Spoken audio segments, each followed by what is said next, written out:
नमस्कार, मी मिनल माळी मडवी. न्यूज मराठी 24/7 च्या बातमी महाराष्ट्राची मध्ये आपल्या सगळ्यांचं स्वागत. पाहूया महाराष्ट्रातील काही महत्त्वाच्या बातम्या. पुणे जिल्ह्यातील खामगाव जुन्नर येथील राखीव वनकक्ष 84 मध्ये वनपाल आर्मी आणि कर्मचाऱ्यांनी जंगल गस्तीसाठी जाताना ठिकठिकाणी आग लागल्याचं पाहून तात्काळ कारवाई केली. हरिभाऊ पारधी आणि अक्षय संतोष जाधव यांना ताब्यात घेण्यात आले, तर अन्य आरोपी अंधाराचा फायदा घेऊन पळालेत. नंतर आणखी 3 आरोपी जेरबंद करण्यात आले. त्यापैकी 2 लहान असल्याने त्यांना सोडण्यात आले. उर्वरित 3 आरोपींना पीसीआर देण्यात आलं आणि न्यायालयाने 2 दिवसांची पोलीस कोठडी सुनावली. ही कारवाई आशिष ठाकरे आणि प्रशांत खाडे यांच्या मार्गदर्शनाखाली यशस्वी झाले. वन विभागाने नागरिकांना वनात आग लावू नये, अपप्रवेश टाळावा, तसंच अशा घटनांची माहिती दिल्यास गोपनीय ठेवून बक्षीस दिलं जाईल असं आवाहन केलंय. या बातमीचा आढावा घेतलाय प्रतिनिधी शांताराम शिंदे यांनी. दर्यापूर येथील उपजिल्हा रुग्णालयात जागतिक महिला दिनानिमित्त आणि सार्वजनिक आरोग्य विभागाच्या HPV लसीकरण मोहिमेअंतर्गत लसीकरण कक्षाचं उद्घाटन ज्योतिताई लवटे यांच्या हस्ते झालं. त्यांनी उपस्थित महिलांना जागतिक महिला दिनाच्या शुभेच्छा दिल्या आणि गर्भाशय मुख कर्करोगापासून संरक्षणासाठी HPV लसीकरणाचं महत्त्व स्पष्ट केलं. डॉक्टर डाबेराव यांनी उपस्थित महिलांना लसीकरणाबाबत मार्गदर्शन केलं. 9 ते 14 वर्षांखालील मुलींसाठी राबवण्यात येणाऱ्या या मोहिमेत स्थानिक स्तरावर महिलांचे आरोग्य सुधारण्यास आणि जनजागृती वाढवण्यास मदत होणार आहे. या बातमीचा आढावा घेतलाय प्रतिनिधी दीपक इंगळे यांनी. जिल्हा परिषदेचे मुख्य कार्यकारी अधिकारी अर्पित चौहान यांनी रिसोड तालुक्यातील रिठत प्राथमिक आरोग्य केंद्र इथं जागतिक महिला दिनानिमित्त आयोजित जिल्हास्तरीय HPV लसीकरण मोहिमेचं उद्घाटन केलंय. त्यांनी पालकांना सामाजिक माध्यमांवर पसरवणाऱ्या चुकीच्या माहितीला बळी पडू नये असं आवाहन केलं. तसंच मुलींचं लसीकरण करण्यास सांगितलं. पहिल्या दिवशी लस घेतलेल्या विद्यार्थिनींनी इतर मैत्रिणींना आणि पालकांना प्रोत्साहित केलं. मोहिमेत 14 ते 15 वर्षातील सर्व पात्र मुलींना मोफत आणि सुरक्षित लस दिली जाते. लसीकरणासाठी UWIN पोर्टलवर नोंदणी किंवा थेट केंद्रावर येणं याची सोय आहे. पुढील 90 दिवस या मोहिमेत जिल्हाभर मुलींचं लसीकरण चालू राहणार आहे. या बातमीचा आढावा घेतलाय प्रतिनिधी भास्करराव गुडदे यांनी. नारायण बाबा मंदिरासमोर 8 मार्च 2026 रोजी संपूर्ण हिंदू समुदायाद्वारे विशाल हिंदू संमेलन आयोजित करण्यात आलं. कार्यक्रमाचे अध्यक्ष श्याम सुंदर भारती होते, तर प्रमुख उपस्थितींमध्ये सागर महाराज पर्रिसकर, नामदेव महाराज काकडे, अंबादास महाराज हिंगोली, तसंच सुनील जाधव आणि अनुश्रीताई किशोर ताटर यांचा समावेश होता. अनुश्री ताटर यांनी जातपात आणि मतभेद विसरून सर्व हिंदूंनी एकत्र येण्याचं आवाहन केलं आणि एकात्मतेचा संदेश दिला. या बातमीचा आढावा घेतलाय प्रतिनिधी भास्करराव गुडदे यांनी. मुंबई गोवा महामार्गावर आंबिवली फाट्याजवळ एका डंपर आणि बाईकचा भीषण अपघात झालाय. या अपघातात डंपर खाली आलेल्या दुचाकीस्वाराचा जागीच मृत्यू झालाय. डंपर आणि TVS ज्युपिटर हे एकाच दिशेने जात असताना क्षणार्धात होत्याचं नव्हतं झालं. कृष्णा धर्मा पाटील असं मृत व्यक्तीचं नाव आहे. अपघात घडताच अपघातग्रस्तांचे वाली कल्पेश ठाकूर घटनास्थळी पोहोचले. त्यांनी आपल्या रुग्णवाहिकेतून सदर बाईकस्वाराला पेण उपजिल्हा रुग्णालयात नेले. नेमका हा अपघात कसा घडला याची माहिती अद्याप मिळालेली नाही, परंतु दादर सागरी पोलीस घटनास्थळी दाखल झालेत आणि पंचनामा सुरू केलाय. या बातमीचा आढावा घेतलाय प्रतिनिधी किरण बांधणकर यांनी. औदर इथं जागतिक महिला दिनानिमित्त सन्मान नारी शक्तीचा हा सोहळा आणि मोफत आरोग्य शिबिर उत्साहात पार पडलं. बी फार्मसी पदवीधर शीतल सागर मेदगे यांच्या कल्पक नियोजनाखाली आयोजित या उपक्रमात सुमारे 120 महिलांची मोफत आरोग्य तपासणी करण्यात आली, ज्यात BP, शुगर आणि ECG चाचण्यांचा समावेश होता. समाजातील विविध क्षेत्रात उल्लेखनीय कामगिरी करणाऱ्या 54 महिलांना नारी शक्ती पुरस्कारानं सन्मानित करण्यात आलं. गुरुदत्त युवा मंच आणि महिला बचत गटाच्या सहकार्यानं हा सोहळा यशस्वी झाला, तर स्थानिक ग्रामस्थांच्या सहभागानं हा उपक्रम ग्रामीण महिलांसाठी आरोग्य जागरूकतेचा आणि प्रेरणादायी अनुभव ठरला. या बातमीचा आढावा घेतलाय प्रतिनिधी शांताराम शिंदे यांनी. बीड जिल्ह्यातील बशीरगंज येथील एका पत्र्याच्या शेडमध्ये अवैध गुटखा साठवला गेल्याची माहिती मिळाल्यानंतर पोलीस निरीक्षक शिवाजी बंटेवाड आणि त्यांच्या टीमनं 9 मार्च 2026 रोजी दुपारी 1 वाजताच्या सुमारास छापा टाकला. या छाप्यात आरोपी शेख इरफान जब्बार याच्याकडून विविध कंपनीचा अंदाजे 1,60,240 रुपयांचा गुटखा हस्तगत करण्यात आलाय, तर दुसरा आरोपी सलमान रफिक बागवान हा फरार आहे. या प्रकरणी बीड शहर पोलीस ठाण्यात गुन्हा दाखल करण्यात आलाय. ही कारवाई नवनीत कावत आणि सचिन पांडकर यांच्या मार्गदर्शनाखाली स्थानिक गुन्हे शाखेच्या टीमने यशस्वीरित्या केली आहे. वाशिम येथील महाराष्ट्र राज्य मार्ग परिवहन महामंडळ आगारात NCMC कार्ड सेवा उपलब्ध झाले। नागरिकांनी या सुविधेचा लाभ घ्यावा असं आवाहन सहाय्यक वाहतूक अधीक्षक प्रशांत पुंडलिकराव इंगोले यांनी केले आहे। न्यूज मराठी 24/7 शी बोलताना त्यांनी सांगितले की या कार्डमुळे प्रवास करताना रोख रक्कम किंवा चिल्लर बाळगण्याची गरज राहत नाही।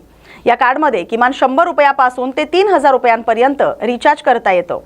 ज्येष्ठ नागरिक, अपंग, पत्रकार, विद्यार्थी तसंच पुरस्कार प्राप्त व्यक्तींनी हे NCMC कार्ड काढून प्रवास अधिक सोयीस्कर करावा असं आवाहन त्यांनी केलंय। या बातमीचा आढावा घेतलाय प्रतिनिधी भास्करराव गुडदे यांनी। आज आपण वाशिम आगार या ठिकाणी आलेलो आहोत। न्यूज मराठी 24/7 या वाशिम जिल्हा प्रतिनिधी भास्करराव गुडदे हे आज आपल्यासोबत प्रशांत पुंडलिकराव इंगोले सहाय्यक वाहतूक अधीक्षक परिवहन महामंडळ वाशिम आगार हे आज NCMC या कार्डच्या संदर्भात आपल्याला हितगुज करणार आहे।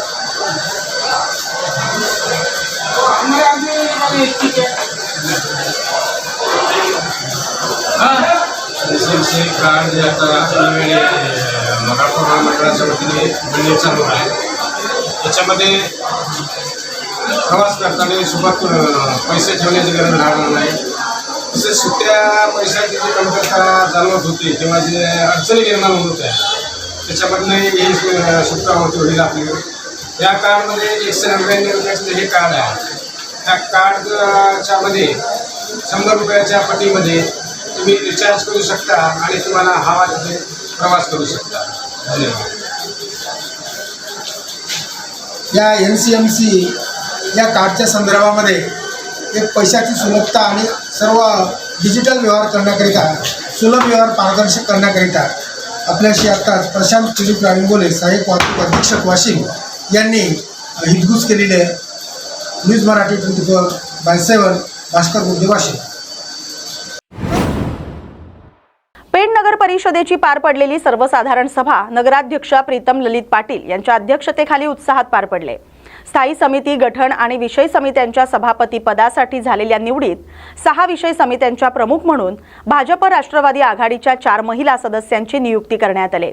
नगराध्यक्ष प्रीतम पाटील यांनी सभागृहात उपस्थित सर्व सदस्यांच्या मान्यतेनं या महिलांची नियुक्ती जाहीर केली। बांधकाम नियोजन, कर आणि शुल्क, शिक्षण आणि क्रीडा, महिला आणि बालकल्याण या महत्त्वाच्या समित्यांवर महिलांनी प्रमुखत्व घेतल्यानं शहराच्या प्रशासनावर महिला राज अवतरलाय। स्थायी समितीवर नगराध्यक्ष प्रीतम पाटील सभापती प्रमुख असून उपनगराध्यक्ष निवृत्ती पाटील आरोग्य आणि विद्युत समितीचे काम पाहतील। या बैठकीत सर्व महिला सभापतींना पुष्पगुच्छ देऊन त्यांचा सत्कार करण्यात आलाय। समर्थकांनी शुभेच्छा देत उत्साहाचं वातावरण निर्माण केलं। या समितीच्या रचनेनंतर पेण नगर परिषदेत 4.5 वर्षांच्या प्रशासकीय राजवटीनंतर लोकप्रतिनिधींनी पुढील 5 वर्षांसाठी कारभार सुरू करण्यास गती मिळाली। या बातमीचा आढावा घेतलाय प्रतिनिधी किरण बांधणकर यांनी। नमस्कार, मी प्रीतम पाटील, नगराध्यक्ष पेण नगर परिषद। आज पेण नगर परिषदेच्या सभापती पदाच्या निवडणुका पूर्ण झाल्यात। यामध्ये करशुल्क समिती सभापती, बांधकाम समिती सभापती, पाणी पुरवठा समिती सभापती, महिला बालकल्याण समिती सभापती आणि एक नवीन समिती जी आम्ही गठीत केली आहे ती क्रीडा शिक्षण समिती सभापती, या 5 सभापतींची निवड करण्यात आली। यामध्ये महिला व बालकल्याण समिती सभापतीसाठी श्रीमती कलावती शशिकांत पाटील यांची सभापती म्हणून निवड करण्यात आली आहे। त्यानंतर बांधकाम समिती सभापतीसाठी स्मिता माळी यांची सभापती म्हणून निवड करण्यात आली आहे।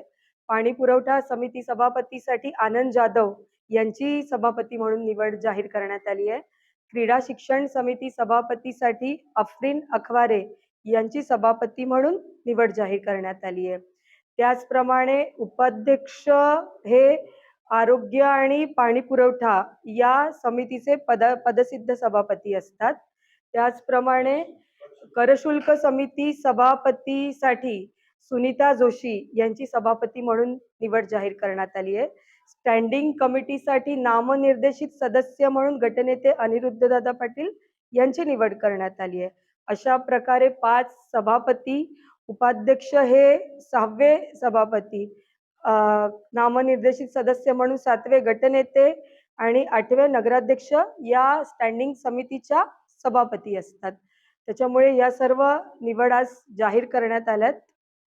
मला खात्री आहे की आम्ही निवडून दिलेले, आज निवड झालेले सर्व सभापती त्यांच्या विभागाचं चांगल्या पद्धतीने काम करतील. पेण शहरातील माझ्या मायबाप जनतेने जो विश्वास आमच्यावर दाखवला आहे आणि भारतीय जनता पक्ष, राष्ट्रवादी काँग्रेसचे आम्ही सर्वही उमेदवार जे निवडून दिलेत, त्या जनतेच्या विश्वासाला न्याय देण्याचा प्रामाणिकपणे प्रयत्न नगराध्यक्ष म्हणून मी, माझे सर्व नगरसेवक, सभापती म्हणून येणाऱ्या काळात आम्ही करणार. माझं शहर हे माझं कुटुंब या भावनेने माझ्या शहराचा सर्व बाबतीत आमदार रविशेठ पाटील साहेब असतील, खासदार तटकरे साहेब असतील, खासदार धैर्यशील दादा पाटील असतील, या सर्व नेत्यांच्या माध्यमातून येणाऱ्या काळात गतिमान विकास करण्यासाठी आम्ही सर्व मंडळी कटिबद्ध असणार असं मी माझ्या जनतेला आश्वासित करते आणि थांबते. धन्यवाद.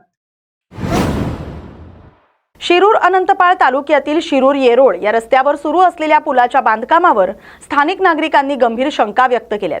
पुलाच्या कामात तांत्रिक नियमांचं पालन पूर्ण झालं आहे का? सोलिंग, पीसीसी आणि सिमेंट पाईप्स यांची योग्य पद्धतीने हे बसवले गेलेत का? याबाबत प्रश्नचिन्ह उपस्थित झालेत. नागरिकांच्या म्हणण्यानुसार पावसाळ्यात या ठिकाणचा पाण्याचा प्रवाह मोठा असतो आणि पूल निकृष्ट बांधल्यानं धोका निर्माण होऊ शकतो. त्यांनी जिल्हा परिषद अभियंत्यांनी प्रत्यक्ष येऊन कामाची पाहणी करून गुणवत्ता सुनिश्चित करण्याची मागणी केली आहे. स्थानिकांनी पुलासाठी मंजूर अंदाजपत्रक, सोलिंग आणि पीसीसी कामाची अंमलबजावणी आणि निकृष्ट असल्यास कंत्राटदारावरील कारवाई याबाबतची चौकशी करण्याचं आवाहन केलंय. नागरिकांचं म्हणणं आहे की सरकारचा पैसा वाया जाऊ नये म्हणून कामाची सखोल तपासणी अत्यंत गरजेची आहे. भंडारा जिल्ह्यातील धान उत्पादक शेतकऱ्यांनी शासनाच्या हमीभाव धान्य खरेदी केंद्रावर 4 महिन्यांपूर्वी विकलेल्या धानाचे पैसे अद्याप मिळालेले नाहीत. या थकीत रकमेमुळे शेतकऱ्यांना मजुरांची पगार, मशीनवाल्यांचे पैसे आणि शेतीसाठी घेतलेलं कर्ज फेडण्यात मोठा आर्थिक ताण सहन करावा लागतोय. शेतकऱ्यांनी सरकारवर संताप व्यक्त करत विचारले की सरकार शेतीसाठी योजना राबवते. सरकार शेतीसाठी योजना राबवते, पण शेतकऱ्यांनी मेहनतीने पिकवलेले धानाचे पैसे देण्यासाठी पैसा नाही का? त्यांनी तात्काळ थकीत रकमेची तरतूद करून शेतकऱ्यांना दिलासा देण्याची मागणी केली आहे. स्थानिक शेतकरी म्हणतात की सरकार शेतकऱ्यांना आधार न देता व्यापाऱ्यांचा फायदा करून घेत असल्याचा आरोप शेतकऱ्यांनी केलाय. शेतकऱ्यांनी या परिस्थितीमुळे आपला प्रश्न गंभीर स्वरूपात मांडलाय. त्वरित कारवाईची अपेक्षा व्यक्त केली आहे. या बातमीचा आढावा घेतलाय प्रतिनिधी प्रकाश नागतोडे यांनी. या बातमीसोबतच बातमी महाराष्ट्राची मध्ये वेळ झाली आता इथेच थांबण्याची.